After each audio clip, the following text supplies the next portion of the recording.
প্রতিটা মানুষের কাছে তার আত্মসম্মান জীবনের থেকেও অনেক বেশি দামি হয়, কিন্তু মা বাবা তার সন্তানদের জন্য সেই আত্মসম্মানটুকু বিসর্জন দিতেও প্রস্তুত। আজ এমনই একটি গল্প নিয়ে হাজির হয়েছি আমি। তো চলুন শুরু করা যাক। একটা শহরে একজন ধনী ব্যবসায়ী বাস করতেন।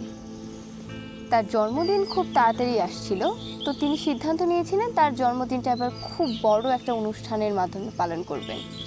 যেইভাবে সেই কাজ, তিনি তার আত্মীয় স্বজন বন্ধু বান্ধব সবাইকেই সেই অনুষ্ঠানে আমন্ত্রণ জানালেন।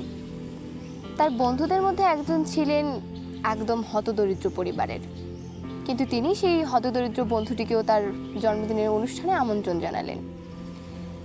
অনুষ্ঠানের দিন চলে আসলো, সবাই আসলেন বড় বড় গাড়িতে, বড় বড় উপহার নিয়ে। ঠিক সেই সময় সেই হতদরিদ্র বন্ধুটিও আসলেন হাতে ছোট্ট একটি গিফটের প্যাকেট নিয়ে। এসে তিনি শুভেচ্ছা জানালেন জন্মদিনের পার্টিও চলছে ভালোই। হঠাৎ করে ব্যবসায়ী লক্ষ্য করলেন তার হাতের হীরের আংটিটি তিনি পাচ্ছেন না। সবাই খুব উদ্বিগ্ন হয়ে উঠল। আংটিটি হীরার ছিল এবং অনেক দাম ছিল তার। সবাই খোঁজাখুঁজি শুরু করলো, কিন্তু কোথাও পাওয়া গেল না। তখন সকলের মধ্যে একটা গুঞ্জন শুরু হলো, আংটিটা কে নিতে পারে, হয়তো কেউ চুরি করেছে। তখন অনুষ্ঠানে উপস্থিত প্রত্যেকেই সেই দরিদ্র বন্ধুটির দিকে আর চোখে তাকাতে শুরু করলো। মনে হচ্ছিল যেন সে নিতে পারে চাইলেই, তার যেহেতু আর্থিক অবস্থা খারাপ, এরকম একটা হীরের আংটি তাতে লোভ হতেই পারে। তো সবাই তাকে সন্দেহের চোখেই দেখছিল, কিন্তু প্রমাণ না থাকায় কেউ ডিরেক্টলি বলতে পারছিল না। তো হঠাৎ সেখান থেকে এক বন্ধু বলে উঠল, আংটিটা আসলে খুঁজে পাওয়া দরকার, না হলে এই জন্মদিনের অনুষ্ঠানে যারা উপস্থিত হয়েছিল তাদের প্রত্যেকেই চোর মনে করতে পারেন। প্রত্যেকেই এখানে সম্মতি দিল এবং সার্চ করার জন্য বলল। সবাই রাজি, সার্চ করতে হবে। কিন্তু হঠাৎ করে সেই দরিদ্র বন্ধু বেঁকে বসলেন, তিনি সার্চ করতে দেবেন না। কেন দেবেন না সেটা জিজ্ঞেস করতেই তিনি রেগে মেগে আগুন। তিনি কেন সার্চ করতে দেবেন? তিনি তো চুরি করেননি। সার্চ করা মানে তিনি অপমানিত বোধ করছিলেন।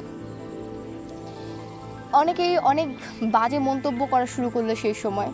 অনেকেই বুঝতে পারলো হয়তো তার কাছে এই আংটিটা আছে এবং সেই জন্যই তার এত আপত্তি। যেই ব্যক্তিটির আংটিটি হারিয়েছিল সেই ব্যক্তি চুপচাপ থেকে গেল, এই বিষয়টাকে আর বেশি বাড়ালো না। সে মনে করলো হয়তো আংটিটা সেই নিয়েছে, এখন অপমানের কারণে সেই প্রকাশ করতে চাইছে না বা দেখাতে চাইছে না। তো এই বিষয়টি তিনি বাদ দিয়ে জন্মদিনের বাকি অনুষ্ঠানটুকু শেষ করলেন।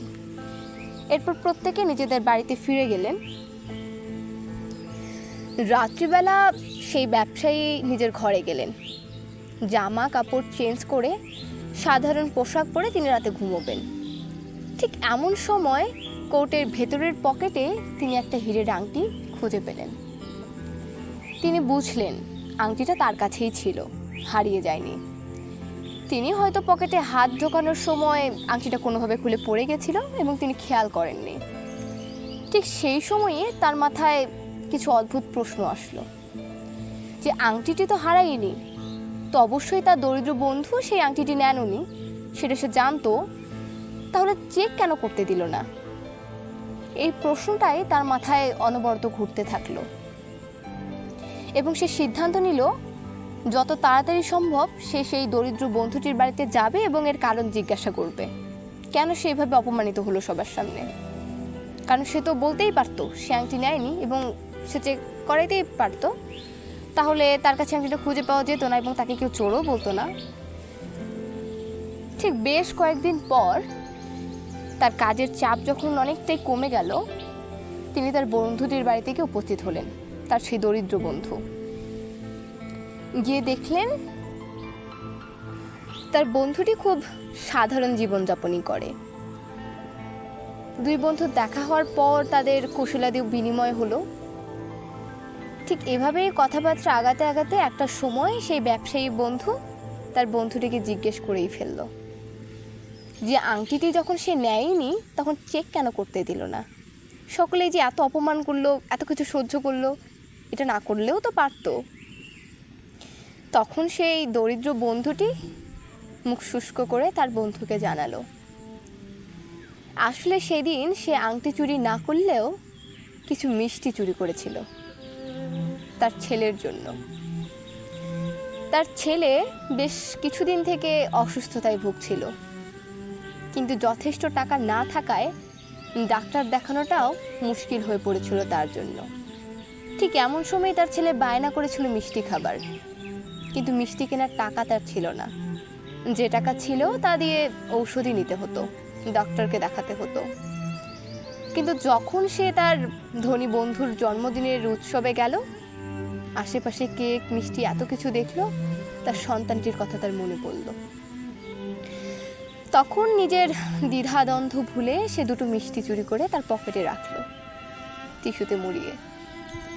আর যখন আংটিটি হারিয়ে গেল, সকলে খুঁজতে চেষ্টা করলো আংটিটি কোথায়। তখন চেক করার সময় হীরের আংটিটি না পেলেও সেই দুটো মিষ্টি তারা পেত। তখন তাকে বলতে হতো কেন সে মিষ্টিগুলো চুরি করছে, বলতে হতো তার ছেলে অসুস্থ, বলতে হতো তার ছেলে দুটো মিষ্টির আবদার করেছিল অথচ তা দেওয়ার ক্ষমতা তার ছিল না। ধনী বন্ধুটি তার এই দরিদ্র বন্ধুর কথা শুনে খুবই মর্মাহত হলো। এমন করুণ সময়ও কেউ পার করতে পারে? আসলে বাবা মার ভালোবাসা হয়তো এমনই হয়, যেখানে কোনো স্বার্থ থাকে না। যখন তারা সন্তানদের জন্য নিজের জীবনের থেকে প্রিয় এই আত্মসম্মানটুকু বিসর্জন দিতেও বিন্দু মাত্র দ্বিধা করে না। এই গল্পটা হয়তো আমাদের বাবা মার সেই গভীর ভালোবাসাকে তুলে ধরে আমাদের চোখের সামনে, তাই না?